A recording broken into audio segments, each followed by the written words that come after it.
ابتدا میں جب اس کائنات میں انسان کا کوئی وجود نہیں تھا، تب اللہ رب العالمین نے اپنے فرشتوں کو ارشاد فرمایا کہ وہ زمین پر اپنا ایک نائب بنانا چاہتے ہیں۔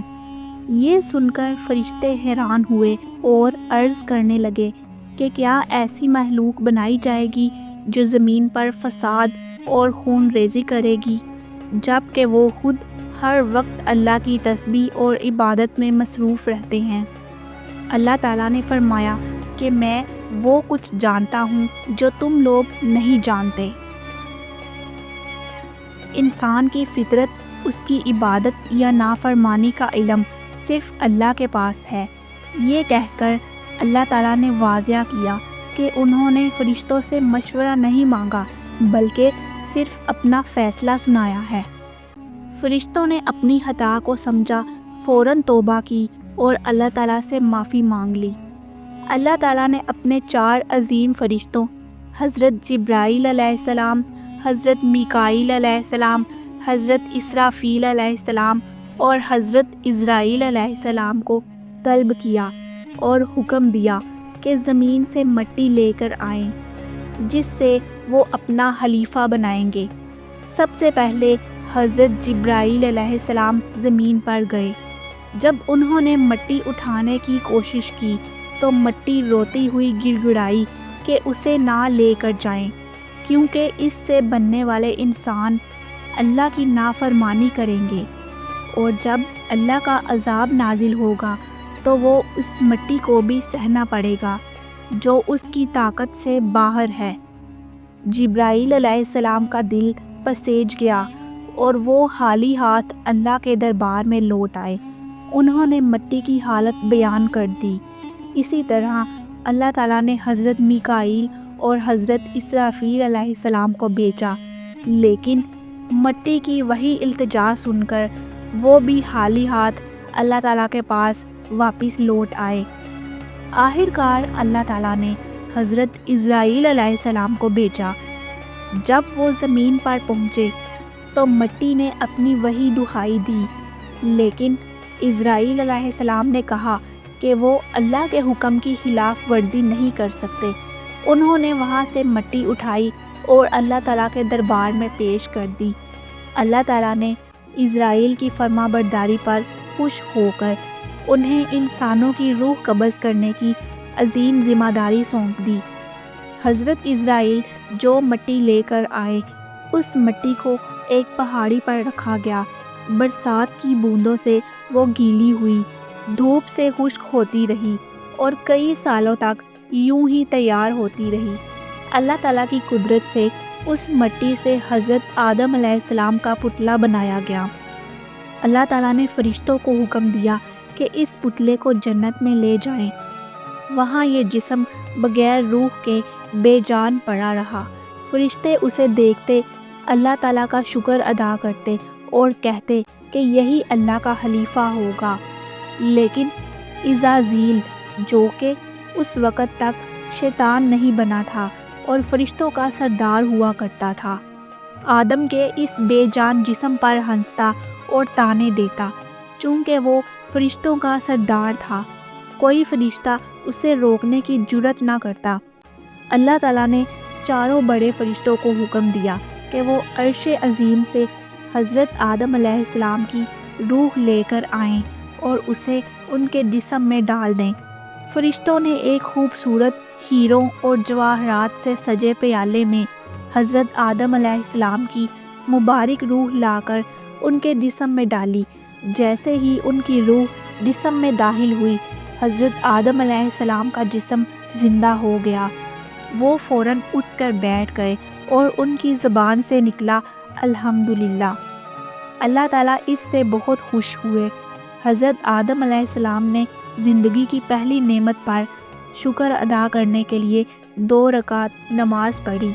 پھر اللہ کے حکم سے ایک خوبصورت تخت لایا گیا جو ہیروں، جواہرات، سونے اور چاندی سے سجا ہوا تھا۔ حضرت آدم علیہ السلام کو اس تخت پر بٹھایا گیا۔ اللہ تعالیٰ نے فرشتوں کو حکم دیا کہ وہ حضرت آدم علیہ السلام کو عزت دیں اور انہیں سجدہ کریں۔ کروڑوں فرشتوں نے فوراً سجدہ کر لیا، لیکن شیطان جو کہ اس وقت فرشتوں کا سردار ہوا کرتا تھا، اس نے تکبر کرتے ہوئے انکار کر دیا۔ اس نے کہا کہ وہ آگ سے بنا ہے جو ہمیشہ بلند ہوتی ہے، جبکہ آدم تو مٹی سے بنا ہے جو نیچے گرتی ہے، اس لیے وہ آدم کو سجدہ نہیں کرے گا۔ اللہ تعالیٰ کا غضب بھڑک اٹھا اور اللہ تعالیٰ نے شیطان کو جنت سے نکال دیا۔ وہ لعنتی ہو کر شیطان مردود بن گیا۔ جاتے وقت اس نے روتے ہوئے کہا کہ اس نے 6 لاکھ سال تک عبادت کی، اس لیے وہ کچھ مانگنا چاہتا ہے۔ اس نے قیامت تک زندگی اور انسانوں کو گمراہ کرنے کی طاقت مانگی۔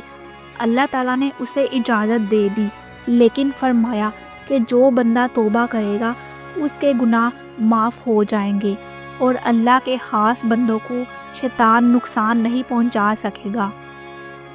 جنت میں حضرت آدم تنہائی اور اداسی محسوس کرتے تھے، حالانکہ جنت کی تمام نعمتیں ان کے لیے حاضر تھیں۔ اللہ تعالیٰ نے ان کی یہ حالت دیکھی اور حضرت جبرائیل کو بھیجا۔ آدم نے حضرت جبرائیل سے کہا کہ یہاں سب کچھ بہت خوبصورت ہے، لیکن ان کے دل میں ایک عجیب سی کمی ہے۔ جبرائیل مسکرائے اور کہا کہ اللہ تعالیٰ اس کمی کو جلد پورا کر دیں گے۔ اگلے روز فجر سے پہلے حضرت جبرائیل نے اللہ کے حکم سے سوئے ہوئے حضرت آدم کی بائیں پسلی سے ایک ہڈی نکالی، اس پر گوشت چڑھایا اور پھونک مار دی۔ اس سے بی بی حوا علیہ السلام بن گئیں، جن کا چہرہ چاند کی طرح چمکتا تھا۔ حضرت آدم علیہ السلام جب نیند سے بیدار ہوئے تو انہیں اپنے پاس دیکھ کر حیران اور خوش ہو گئے۔ حضرت جبرائیل علیہ السلام نے حضرت آدم سے کہا کہ یہ آپ کی زندگی کی ساتھی ہیں، لیکن ان سے شادی سے پہلے ان کے قریب جانا جائز نہیں۔ آدم علیہ السلام نے اللہ سے نکاح کی دعا کی اور اللہ نے ان کا نکاح بی بی حوا سے کر دیا۔ نکاح کے بعد دونوں جنت میں خوشی سے رہنے لگے۔ اللہ تعالیٰ نے انہیں ہدایت دی کہ جنت کی تمام نعمتیں ان کے لیے ہیں، لیکن ایک محسوس گندم کے درخت کے قریب نہ جائیں اور اس کا پھل نہ کھائیں۔ ادھر شیطان جو جنت سے نکالا جا چکا تھا، آدم اور حوا کو گمراہ کرنے کی فکر میں رہتا تھا۔ اس نے پرانی دعائیں اور ورد کیے، حتیٰ کہ اسم اعظم کی برکت سے جنت کے دروازے تک پہنچ گیا۔ وہاں اس نے ایک مور کو ورگلایا کہ وہ اسے جنت میں داخل کر دے، بدلے میں وہ اسے ایسی دعا سکھائے گا کہ مور کبھی برا نہیں ہوگا اور ہمیشہ جنت میں ہی رہے گا۔ مور نے شیطان کی بات مان لی اور اسے جنت کے دروازے تک لے گیا۔ وہاں ایک سانپ پہرا دے رہا تھا۔ شیطان نے اسے بھی جھوٹ بول کر ورگلایا کہ وہ ایک فرشتہ ہے اور اسم اعظم جانتا ہے۔ سانپ نے اسے اپنے منہ میں چھپا کر جنت میں داخل کر دیا۔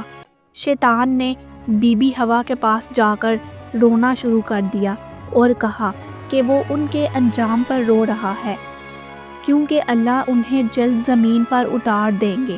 اس نے اللہ کی قسم کھائی کہ اگر وہ جھوٹ بول رہا ہو تو اس پر لعنت ہو۔ حضرت حوا کا دل نرم پڑ گیا۔ شیطان نے حضرت حوا سے کہا کہ اگر وہ ایک درخت کا پھل کھائیں تو وہ ہمیشہ جنت میں رہیں گے، ورنہ ان کو اللہ تعالیٰ زمین پر بھیج دیں گے۔ حضرت حوا شیطان کی اس چال میں آ گئیں۔ انہوں نے گندم کے درخت سے پھل توڑا، آدھا خود کھایا اور آدھا حضرت آدم کو کھلا دیا۔ آدم علیہ السلام نے بھی حوا کے کہنے پر پھل کھا لیا۔ جیسے ہی انہوں نے وہ پھل کھایا، ان کے جسم سے جنت کے نورانی کپڑے اتر گئے اور ان کی خوشبو غائب ہو گئی۔ دونوں کو اپنی غلطی کا احساس ہوا اور انہوں نے شرمندگی کے عالم میں اللہ تعالیٰ سے معافی مانگی، لیکن اللہ نے ان کا یہ عمل ناپسند کیا اور فرشتوں کو حکم دیا کہ آدم اور حوا کو جنت سے نکال کر زمین پر اتار دیں۔ حضرت جبرائیل علیہ السلام اور دیگر فرشتوں نے اللہ کا حکم مانا اور انہیں زمین پر اتار دیا۔ یہ کہانی انسان کی تخلیق، اس کی آزمائش، شیطان کی دشمنی اور اللہ تعالیٰ کی حکمت و رحمت کو بیان کرتی ہے۔ یہ کہانی ہمیں بتاتی ہے کہ انسان خطا کر سکتا ہے، لیکن اللہ کی رحمت اور توبہ کا دروازہ ہمیشہ کھلا رہے گا۔